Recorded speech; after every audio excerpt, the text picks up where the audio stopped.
Hello and welcome to Inside Europe, the weekly current affairs magazine brought to you by DW, Germany's international broadcaster.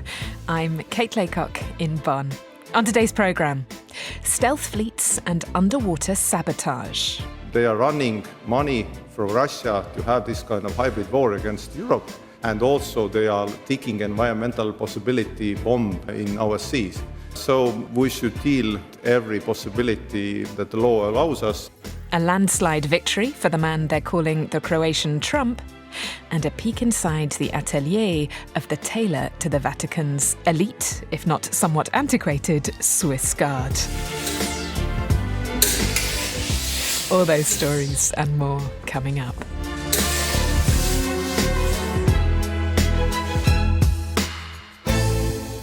When the going gets tough, the tough get tougher. Our security correspondent, Terry Schultz, still hasn't quite gotten her voice back after last week's Is Trump Planning to Invade Greenland saga.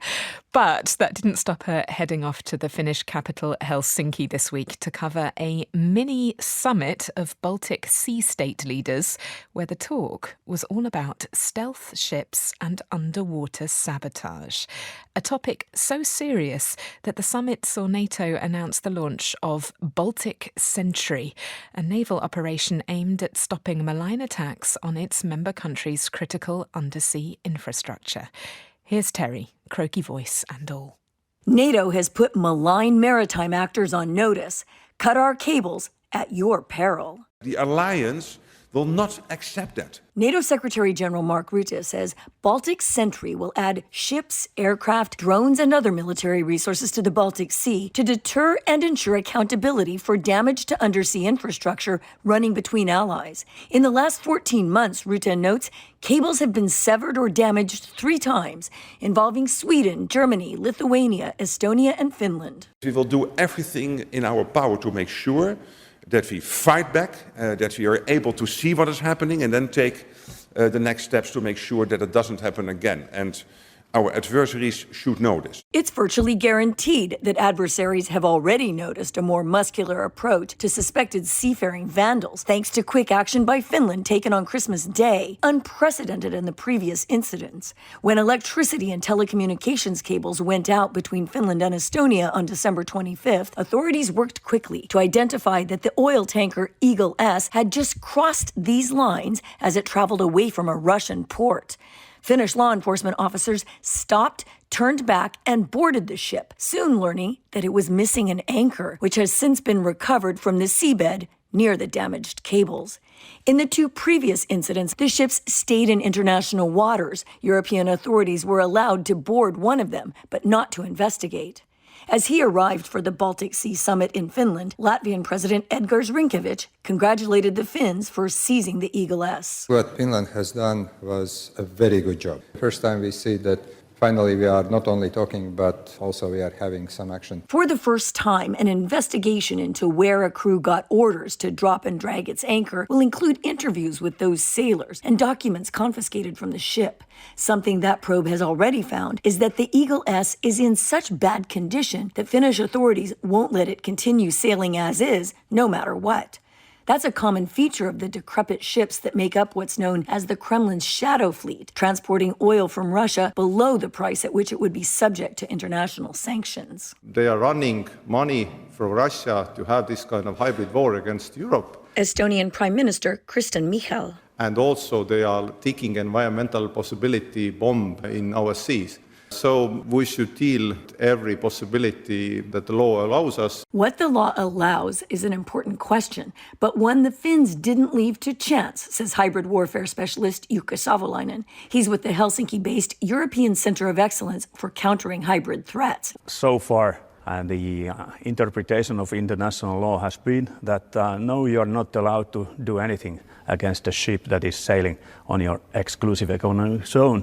This means outside of your territorial waters. And of course, this makes no sense if there is a ship that is just about to damage a lot of property that could be vital to a nation, so it simply needs to be stopped. That legal clarity was reached in Finland in December, Savolainen says, just in time to test it out with the Eagle S. This is the state of necessity as defined by the United Nations in 2000. one, whereby a country or a state is allowed to explain why it breaks against international law, and in this case against freedom of navigation for that ship, Eagle S. Should Finland be challenged to go to the tribunal who is watching the United Nations Convention on the Law of the Sea, Finland would survive the case very easily because the ship had been destroying a lot of undersea assets, so something simply had to be done. Now Finland, one of NATO's newest members, will serve as an example to the other allies. Finnish President Alexander Stubb.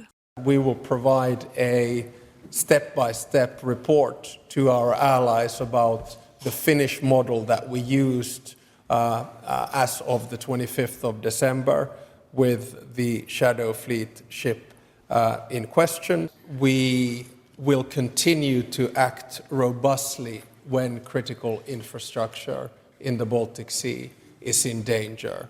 And you have, of course, seen the advancement of the way in which we do things, because a year ago, a ship got away. In November, a ship was boarded, and of course, after the 25th of December with Eagle S, the ship was actually confiscated. So we now have the capacity and the tools to act. NATO Chief Rutte underscores there's no time to waste. There is reason for grave concern. Safeguarding our infrastructure is of utmost importance. Not only is this crucial for energy supply, whether from power cables or pipelines, but more than 95% of internet traffic is secured via undersea cables. And 1.3 million kilometers of cables guarantee an estimated $10 trillion worth of financial transactions every day. He says Baltic Sentry will be up and running within a matter of weeks. Terry Schultz, DW, Helsinki. Whatever may be happening under the surface, we are, of course, just days away from a US inauguration which looks set to take the world into hitherto uncharted waters. In the meantime, the man they call the Croatian Trump has been making waves over here on this side of the Atlantic. Zoran Milanovic has swept to victory, and I really do mean swept here. He won over 74% of the vote in Croatia's presidential runoff elections. This will be the second consecutive 5-year term in office for Milanovic, who has been a key figure in the country's political landscape for over 2 decades. Here's our Balkans correspondent, Guy Delornay, to tell us more about what the results mean. It was the kind of winning margin only usually enjoyed when the outcome is known in advance. Zoran Milanovic took 75% of the votes in the second round of Croatia's presidential election. His government-backed challenger, Dragan Primorac, was left in the dust with a mere 25%. The winning margin was a record, and by some distance. But the re-elected president is a long way from being a dear leader or brother number one. Fewer than half the electorate made it to the polling stations, and Mr. Milanovic acknowledged that voters were taking a stand against the government at least as much as they were voting for him. I offer my hands to those who hold executive power, those who claim they're responsible for 99% of things, and the rest of us for only 1%. That's right, the government assumes the greatest responsibility in this country. And I asked the government to hear what the citizens have told it tonight. It's not about support for me. Let's not kid ourselves. Nobody has the support of 75% of voters. For the governing HDZ party, there wasn't much to celebrate. Its defeated candidate, Mr. Primorac, declined to congratulate the winner. He left his party's post-vote wake at a Zagreb hotel through the back door, and Prime Minister Andrej Plenković was equally terse in his remarks, with a patronising word for the celebrating Social Democrats. They haven't been happy for so long, so let them enjoy this for a little while. We have taken note of the election results. The Prime Minister's demeanour reflects a toxic relationship between the head of government and the head of state. The two men have been trading insults through the media for the past 5 years, with many of the barbs personal as much as political. Mr Milanovic has called the Prime Minister both the EU's errand boy and a dictator, while Mr Plenković has described the President as a cancer. I asked the Prime Minister about this relationship before last year's parliamentary elections, when the President was campaigning for the centre-left Social Democrat opposition. Well, it's bizarre. People are turning their eyeballs when they hear it, when it comes to the European leaders. But for us, it's a continuation of an odd behavior, to be very polite. Mr Plenković won that battle. He's now in his 9th year in power, but his problems are piling up. Inflation is the highest in the Eurozone, and the corruption scandals keep on coming, with more than 30 ministers implicated over his time in office. The health minister was the latest to be arrested just a month before the presidential polls. So voters respond to the president's outspoken critique of the government, and they want him to continue. I'm thrilled, says this woman on Zagreb's main square, adding that she couldn't sleep because she was so happy. It'd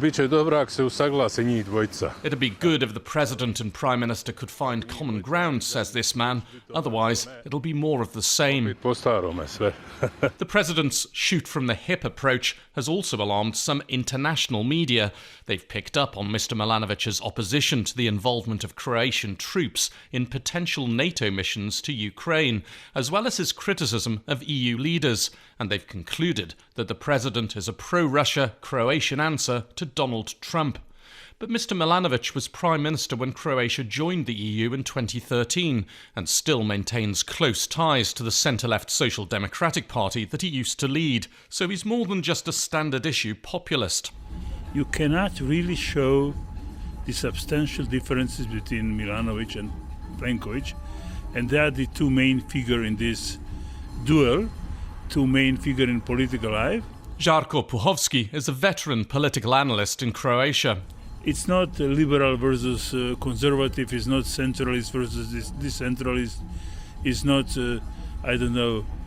pro-NATO versus against NATO. There is no discussion of strategies for the Croatian future because there are no differences among the parties. What's certain is that both the President and the Prime Minister have mandates for years to come, and while Mr Milanovic may have limited powers, he's warning the government that he intends to use them. I'm not asking for powers, but for duties. This is a matter of duty. My duty is to be equal because the Croatian constitution says so. I will not announce any official letters, any public pressure on the Prime Minister, but we will have to talk. Only one thing appears to be guaranteed. Expect more insults to fly in the coming years. Guy Delorme, DW, Zagreb.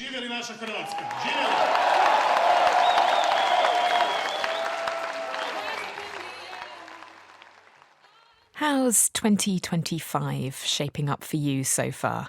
Whatever your answer, and yes, silent screams are included, you might be interested to know that for Roman Catholics, this is a Jubilee year, a year of forgiveness of sins and also the punishment due to sin. Over 30 million pilgrims and other visitors are expected to descend on Rome for the Jubilee celebrations, and of course, a glimpse of the Vatican's iconic Swiss Guard in their striking uniforms of blue, red and yellow.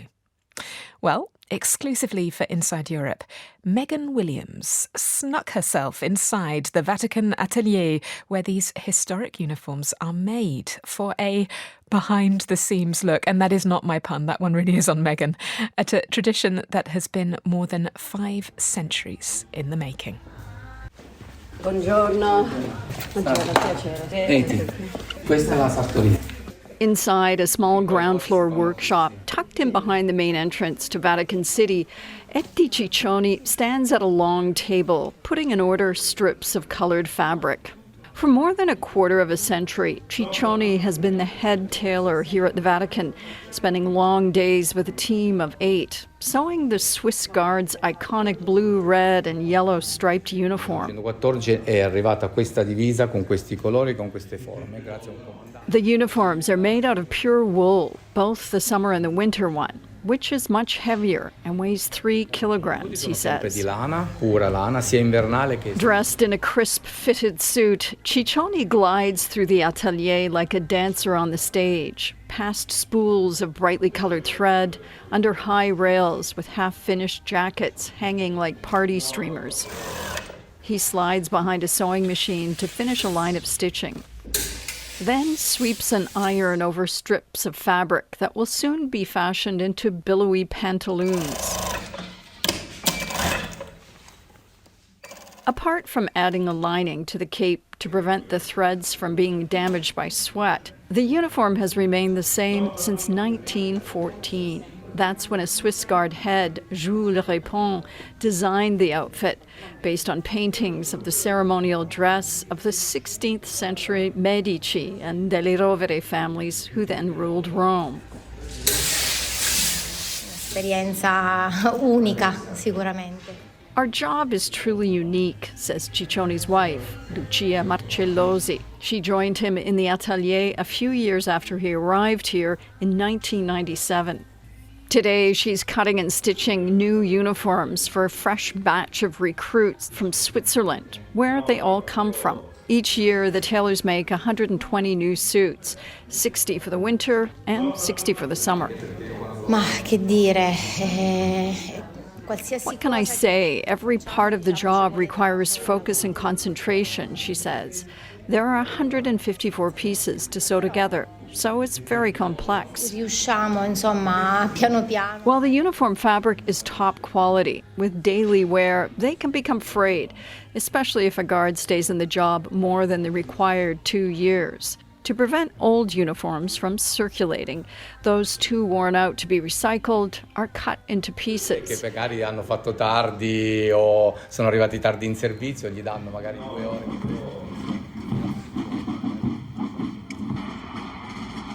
If the guards are late for duty, their punishment is to sit and cut the uniforms into little squares that are then thrown out, says Ciccioni.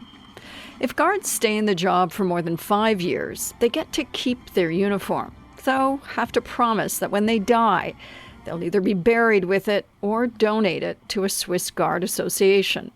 Ciccioni and the team have also lent their sartorial expertise to show business, making costumes for the seemingly endless appetite for papal-themed movies and TV series. The young pope, I 2 papi.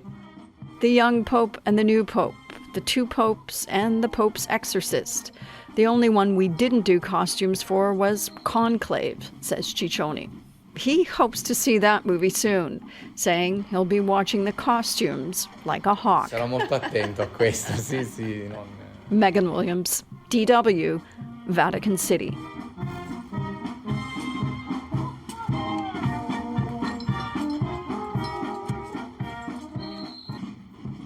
You know what? If you've never seen a Swiss Guard costume, Google it. You will not be disappointed. I'm Kate Laycock in Germany. You're listening to Inside Europe.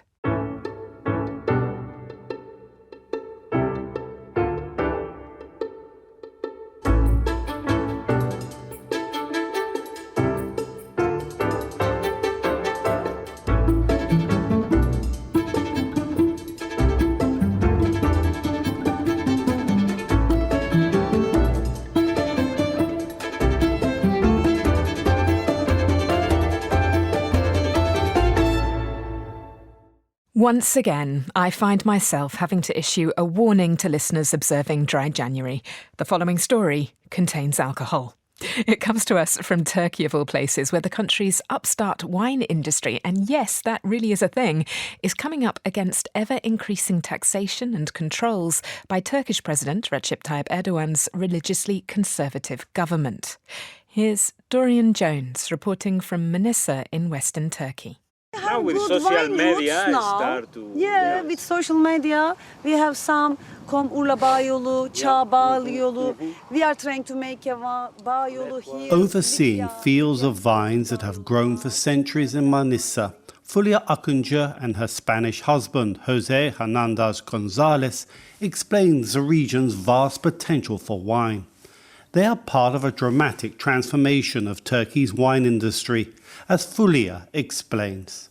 In 2005, in 2006, maybe when you go to a restaurant, you order red wine or white wine. That was all. But the last 15 years, there was a really boom. We have so much, we say, boutique winery now, the small wineries, and the quality changed a lot with these small boutique wineries. Their Haraki wine label belongs to a surge of small new wine producers, which has grown to around 200 from only a handful a decade ago. Akıncı and Gonzalez trained at a wine school in Bordeaux and worked in some of the top vineyards across the world. But Gonzalez says he was seduced by Turkey's potential. Me as a foreigner, when I came to Turkey, I was really surprised about the biodiversity of different grape varietals.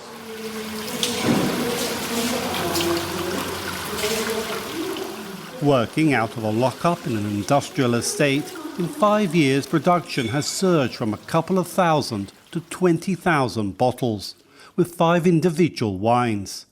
But the couple say it's been a battle since Turkish President Recep Tayyip Erdogan's Islamist-rooted party came to power. Taxes on alcohol have soared to among the highest in the world at 65%, along with growing restrictions on wine production, sales and advertising. Akıncı says it's an increasingly uphill battle to make wine in Turkey.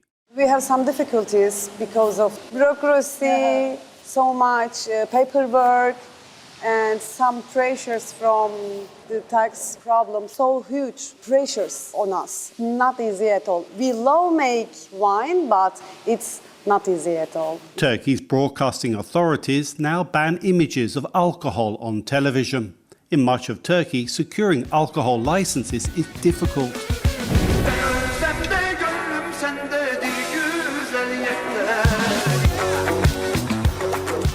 But government adverts promoting Turkish tourism abroad highlight the country's wines. With much of the wine industry in tourism centres, experts say tourists are helping to drive demand and create a growing reputation with its use of unique grapes. Wine consultant Sabiha Apedin Gunelli. İyi fiyatlandırabilmeye başladılar şaraplarını.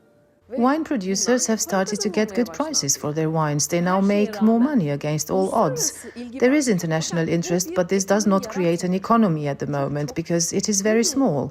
In order to make this, you need support. You can't do this alone. Wine producers need to come together. Özellikle şarap üreticilerinin de bir araya gelmesi lazım. Gunelli, through her Root Source Soil conferences, promotes Turkey's wine industry internationally. Moderatörlüğünde sevgili kadınların hepsini buraya çağırıyorum. The meetings are part of a growing effort to promote Turkish wines abroad. Experts say international consumers are looking for new tastes. Haraki wines are now being stocked at a top European restaurant and have secured a German distributor. But making wine in Turkey remains a bittersweet experience for them, explains Akıncı of Haraki Wines.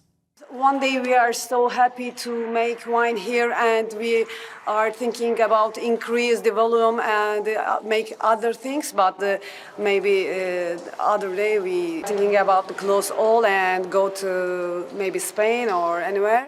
Like many of the growing number of new wine producers, Jose and Fulya operate on a knife edge. They are aware that every day can bring new obstacles. But for now, they believe they still have a future with Turkey's unique vines. Dorian Jones, DW, in Manisa, Western Turkey. It is pretty cold here in Bonn today, so I'm not actually going to raise a glass to the Turkish wine industry, but a thermos flask. Cheers. This is Inside Europe. I'm Kate Laycock in Germany.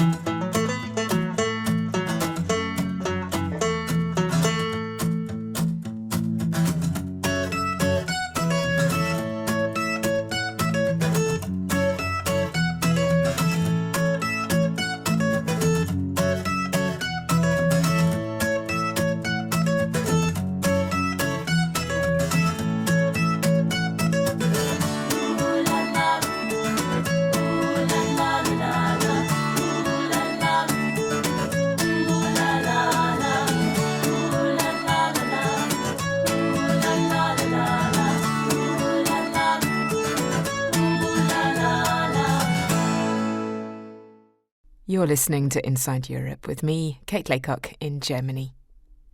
Watching the devastating footage of the wildfires tearing through Southern California this week, it was hard not to feel impotent in the face of what is now very clearly a rapidly escalating climate emergency. Will we ever muster the will to rein in the polluters? Well, I still believe that we will. Why is that? It's because it's happening already, and some of the most exciting precedents are being set right here in Europe. Not so long ago, my colleagues over at DW's Living Planet podcast took a deep dive into ambitious moves to ban advertising for fossil fuel-intensive industries. Over to Charlie Shield.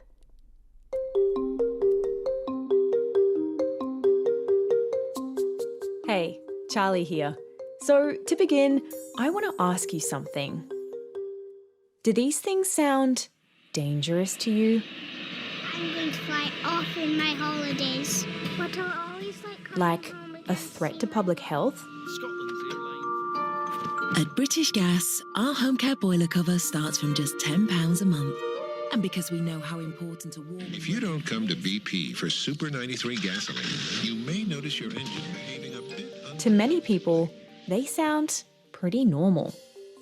And that, according to Ben Parker, is the problem. You maybe don't notice them individually every time you walk past one, but it's what actually, what does normal look like? Taking a cheap flight, buying a big car, going on a cruise, or using a gas stove. That just simply isn't compatible with what we need to be doing. And so, Ben helped to get rid of them. Large SUVs, cheap flights for 20 quid. The advertisements, that is.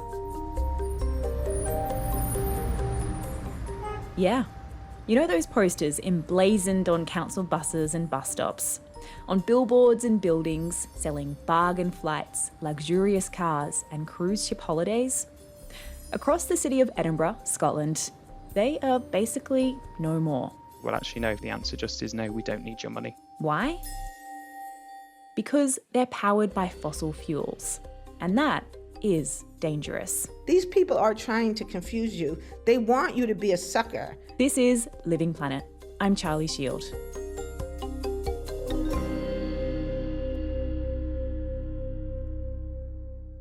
So I'm Ben, I'm the Green Councillor. Ben Parker is a councillor for the city of Edinburgh.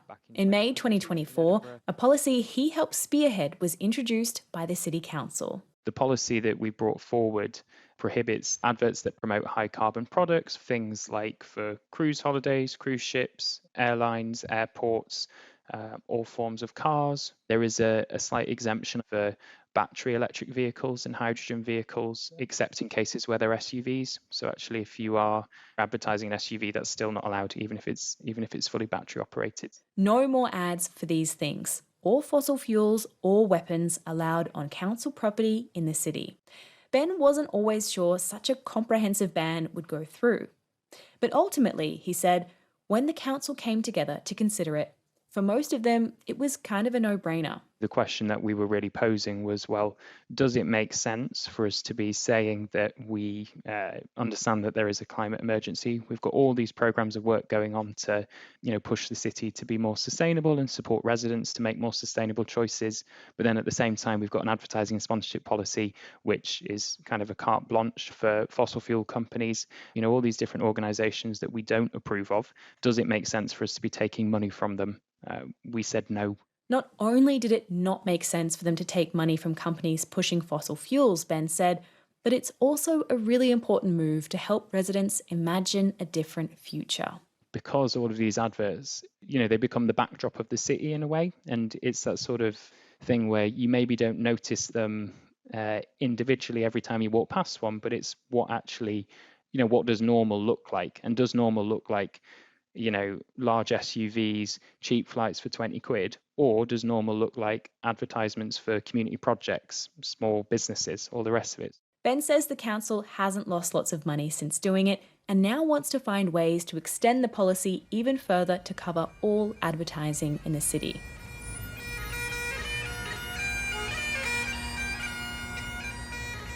Edinburgh might be one of the most recent cities to ban outdoor advertising of this kind, but it's not the first. Back in 2021, Amsterdam brought in a partial ban on fossil fuel advertising. Oil and gas companies, airlines, and petrol-powered cars were no longer to be seen adorning the walls of subway stations or anywhere in the city centre. Since then, at least 7 other Dutch towns and cities have followed suit with similar bans.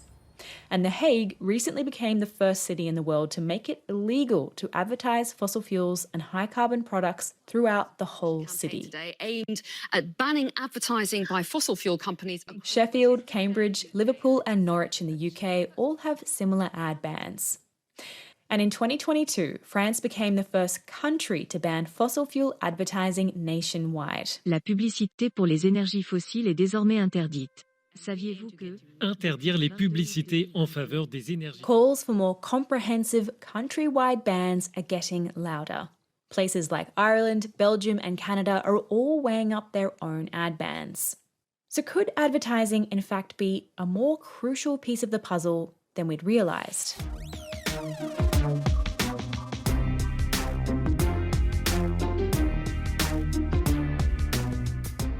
Advertising has come a long way since the 1930s, 40s and 50s. Advertising was very informational. It's here is a thing and this is where you can get it.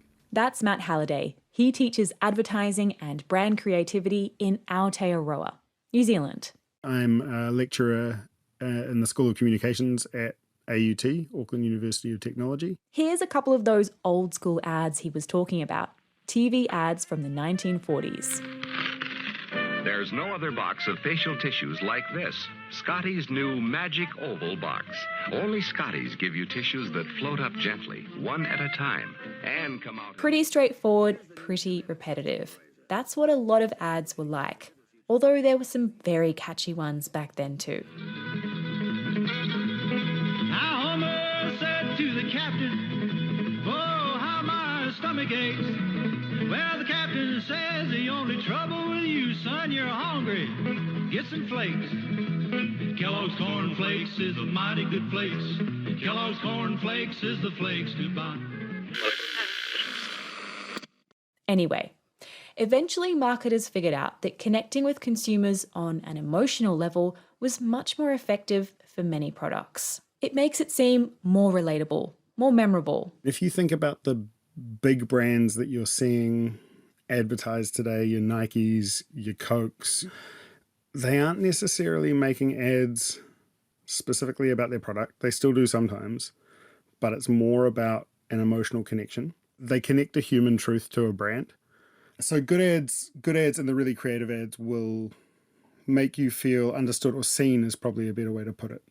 If you feel seen in a commercial, if there's a resonance there for you with the brand itself, because the really big international brands have spent a lot of time and money crafting what their brand is, and then certain ads can kind of tap into that further and kind of deepen that connection. There are so many ads for so many things.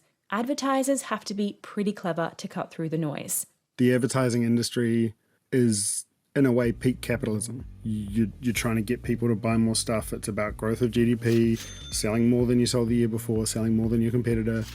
And I think we've got to a point where most people are starting to realize that that is not sustainable for the planet. Not only is unchecked growth not sustainable, this kind of consumption might not even be desired by the consumer in the first place. A growing body of research shows that the amount of stuff, money, and energy people need to be satisfied tends to max out at a moderate level.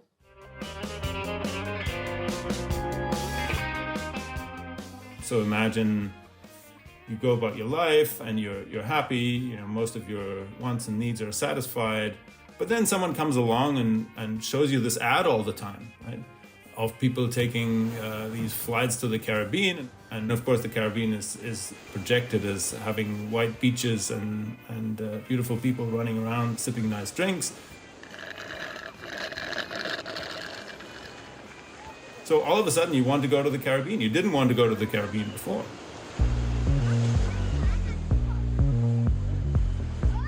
Once we create these wants, we're actually, until they're satisfied, we're less happy than we were before. And interestingly, once we do then satisfy them, we're not necessarily happier than we were before when we didn't even have these wants. So advertising is kind of a strange animal from a welfare perspective.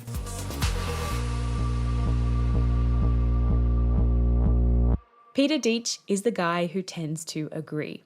He's a philosophy professor at the University of Victoria in Canada, where he works on questions of economic ethics and justice. So, are things like flights and cars unnecessary wants? Not always, of course. But transport is the second biggest contributor to global emissions. This sector and the way we use it needs to change, and a good place to start is with advertising, Peter says. Then one might arguably say, well, people do need to get from A to B, right? And if there's no public transport available, some of them might have to rely on a car, but that car doesn't have to be a gas-guzzling SUV. It could be a non-gas powered vehicle, but if it can't be because those are still more expensive, at least up front than others, then it could be a more fuel-efficient car. Reporting shows that car makers, however, tend to spend much more on advertising their larger, more expensive car models, including the electric ones. Bigger cars of any kind require more materials, and even if the electric SUVs don't guzzle gas, they need more rare earth minerals for their bigger batteries and more steel, iron, and plastic to make. Let's try something different. The first ever GMC Hummer EV SUV. Let me guess. You won't do that again. Now, of course, this is deeply ingrained in capitalism, and this might be one of the reasons why there is so much pushback for a proposal such as this one to ban fossil fuel advertising. But again, from a social welfare perspective, I think it seems entirely plausible. We don't need these ads, and once we don't have them, we might realize that we don't need some of the things that they suggest that we do need.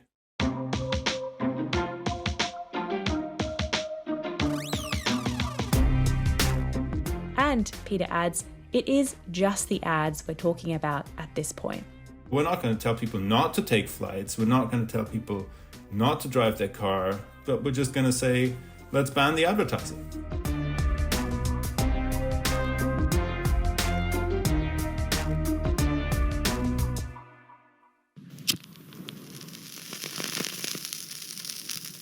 As many people working in this space point out, that is exactly what many governments around the world have already done for tobacco. Why don't you settle back and have a full-flavored smoke? Recognizing how bad it is for human health and the massive cost that it has on society, about 155 countries around the world restrict the advertising, sponsorship, and promotion of tobacco products. That hasn't stopped people smoking, of course, and more than 6 million people still die from tobacco use each year. It also hasn't stopped tobacco companies from advertising wherever they can, and they still allocate tens of billions of dollars each year to luring in new, young customers and discouraging their old ones from quitting.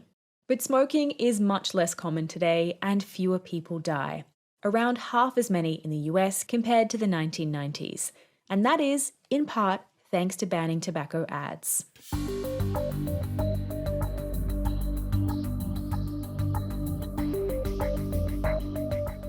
But there's something else that kills even more people than smoking tobacco: air pollution. Like smoking, burning fossil fuels, especially coal, petrol, and diesel, causes particulate matter that pollutes the air. And every year, between 8 and 10 million people are estimated to die prematurely from the air pollution caused just by burning these fossil fuels.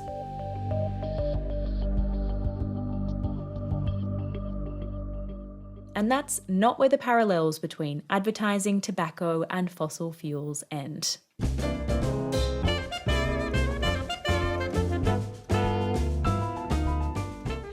For the first half of the 20th century, the tobacco industry saw incredible corporate success. Part of their marketing strategy involved getting celebrities, dentists, and doctors to promote their products. It was pushed as a remedy for sore throats and pesky coughs, as a means of maintaining an athletic physique. And it worked. Back then, smoking was widely seen as glamorous, healthy, and healing. Such is the magic of advertising. You know, if you were to follow a busy doctor as he makes his daily round of calls, you'd find yourself having a mighty busy time keeping up with him. Time out for many men of medicine usually means just long enough to enjoy a cigarette. And because But in the early 1960s, when the scientific link between smoking and disease was finally firmly established, that success looked like it might be over in a flash. Their solution? Aggressive, sneaky, and deceitful advertising, peddling disinformation about their products to mislead policymakers and the public on the harmful health effects of tobacco. More doctors smoke Camels than any other cigarette. Why not change to Camels for the next 30 days and see what a difference it makes in your smoking enjoyment? See how Camels agree with your throat. They funded flawed studies to confuse people and to cast doubt on the scientific consensus. Smoking was plugged as a weight loss miracle, especially to women. Kid-friendly smoking cartoon characters like Camel were created to plant the seed of appeal in kids' minds. And it continued to be endorsed by doctors and beautiful celebrities funded by tobacco companies. And this has all been despite the fact that, internally, since the 1950s, the tobacco industry has been well aware of the lethal harm of tobacco use. These are not unlike the tactics used by oil, coal, and gas companies.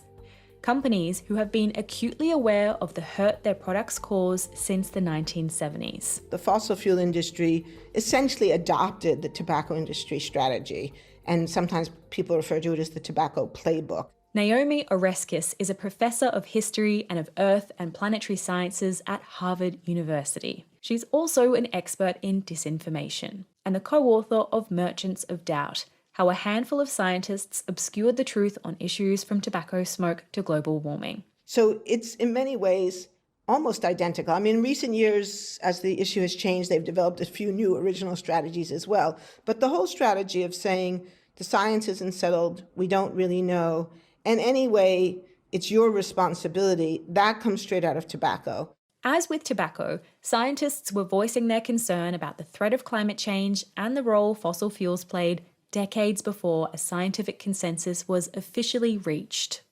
Some of those scientists were employed by fossil fuel companies themselves. They wanted to understand the problem and how it would affect their industry. ExxonMobil in particular had its own active research program in which their own scientists were doing research on the climate question. And in the 1970s and early 1980s, their own scientists told them that yes, this was a real problem, that what other academic and government scientists were saying about climate change was almost certainly true, and that if the world continued to use fossil fuels, this could have extremely serious consequences. Even we have at least one document where an ExxonMobil scientist says that it could potentially be catastrophic. That's right. US-based oil and gas giant ExxonMobil had its own scientists conclude that continued fossil fuel use would be potentially catastrophic for the world. And how did they respond?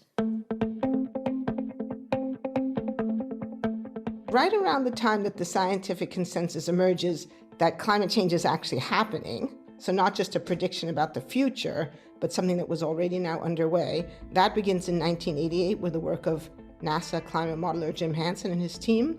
This evidence represents a very strong case, in my opinion, that the greenhouse effect has been detected and it is changing our climate now. Pretty much as soon as that information gets public and Hansen testifies in Congress, it's written up on the front page of the New York Times, and many other media outlets cover the story.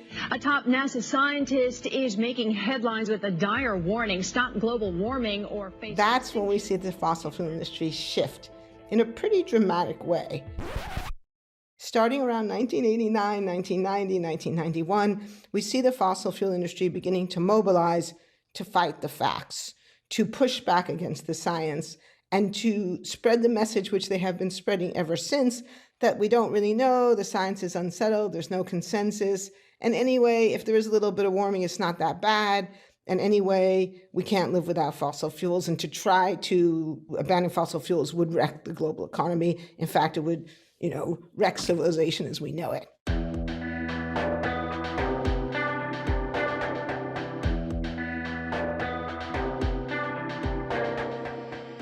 Marketing, advertisements, and sponsorship deals have been key to the industry's multi-decade, multi-billion-dollar disinformation campaign.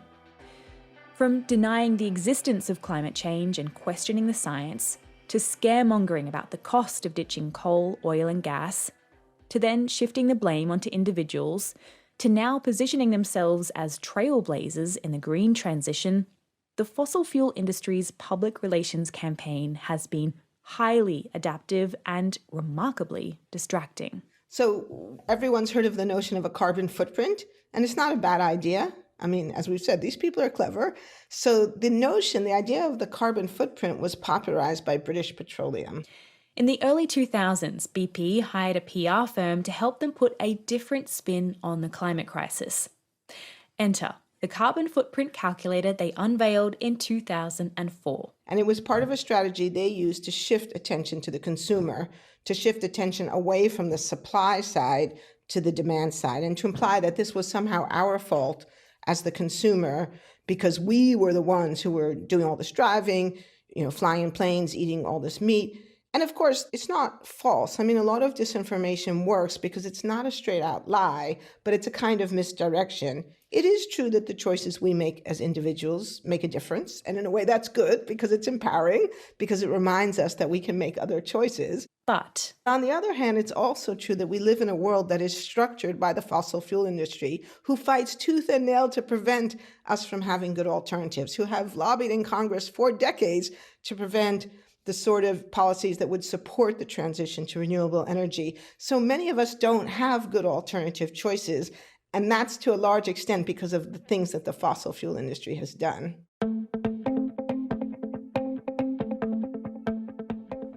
As outright climate change denialism has become a harder line to toe in public, many in the industry are trying a new tactic these days, something that's more fitting with the times. If you go to the websites or read the global outlets of any of these major companies, you would think that they were great environmental stewards, that they were in the forefront of renewable energy technology, and it's a grotesque misrepresentation. We know that most of these companies invest tiny amounts, less than 3% of their budget on renewable energy, algae biofuel. We know that ExxonMobil for years had advertisements about the significance of algae biofuel, even when privately they were saying in their own letters and memoranda, yeah, there's very little likelihood that this is going to work. It's just too expensive to make energy from biofuel. It's hard to break the cells in plants. But as Naomi found in her research, one key part of this messaging has stayed the same. They're not trying to prove that there's no climate change. They're just trying to raise doubt in people's minds. Well, how do we know for sure? They create doubt by creating an argument and debate. But if you say to people, this is disinformation, they're trying to con you. This is a con job. No one wants to be the sucker. No one wants to be at the losing end of a con. So I have found that that is the most effective way to address this, is to name it for what it is and to explain to people, these people are trying to confuse you. They want you to be a sucker. And so what I'm saying is, yeah, don't fall for that. Just don't fall for it.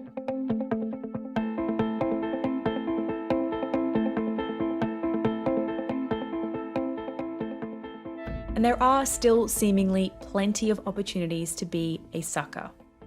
Today, major media outlets, including The Washington Post, Reuters, Politico, Axios, NPR, MSNBC, and CNN, still run fossil fuel ads for the likes of Saudi Aramco, BP, and ExxonMobil.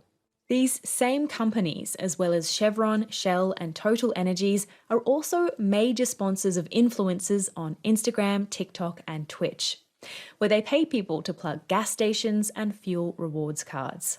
And Naomi's research found that in the lead up to the 2018-2020 US midterm and presidential elections, ExxonMobil spent more on political advertising on Facebook and Instagram than any other company in the world, apart from Facebook itself. And if you're not online and you don't read the news, they'll likely find you anyway. whether it's at a museum, a gallery, a theatre, school, or sports field near you. Major oil and gas companies spend around $5.6 billion sponsoring sports like football, motorsports, rugby union, and golf across the globe. Chevron alone has 9 deals across baseball, basketball, football, and soccer in the US. In the sports world, fossil fuels are truly ubiquitous. Chevron and Exxon, the world's 3rd and 4th biggest polluters, have also invested heavily in arts and culture. To the Smithsonian Institution, the Texas State History Museum, the John F. Kennedy Center for Performing Arts in Washington, just to name a few in the States.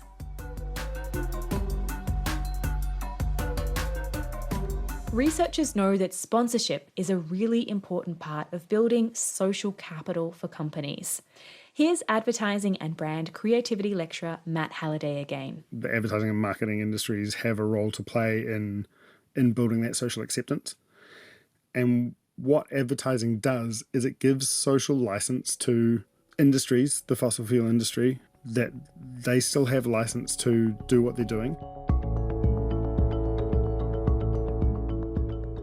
So, if advertising can be a vehicle to encourage overconsumption, spread disinformation, and aid and abet the climate crisis, could it also be a force for meaningful climate action? Yes. So advertising can be used to affect social change. Can advertising solve the climate crisis? No. Advertising agencies are run on where the money is.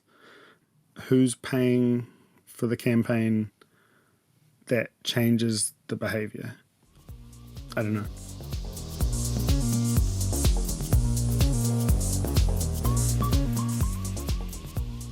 And perhaps that is exactly where governments come in, to fund these public health ad campaigns and regulate which companies can and cannot advertise their products. Many countries already have strict laws about fact-based advertising in place, which is in part why anti-greenwashing litigation is currently on the rise, targeting airlines, petrol stations, and fashion brands for misleading claims about their sustainable credentials.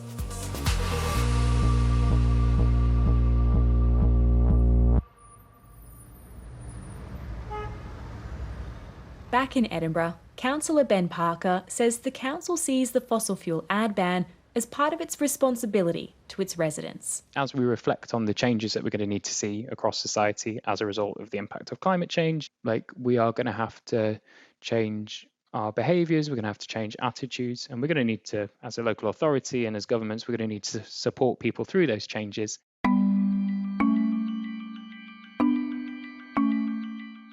This is not the be-all and end-all, but it is definitely part of the jigsaw, and we should also celebrate the little wins along the way. You know, sometimes the news is really depressing, and sometimes it feels like we're nowhere close to tackling this big, scary thing that's happening. You know, we also have to hold on to the fact that little things like this, they are good news stories, and we can see more of them, and that would be a good thing. So we should celebrate that fact.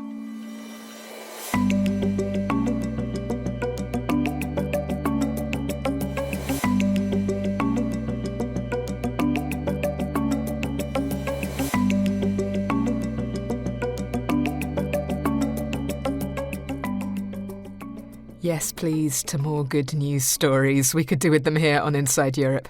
You'll find more deep dives from Charlie Shield and her colleagues over at the Living Planet podcast feed. That's it for this week. The show was produced by me, Kate Laycock, with help from Sam Baker and sound engineer Michael Springer. Inside Europe comes to you from DW in Bonn, Germany.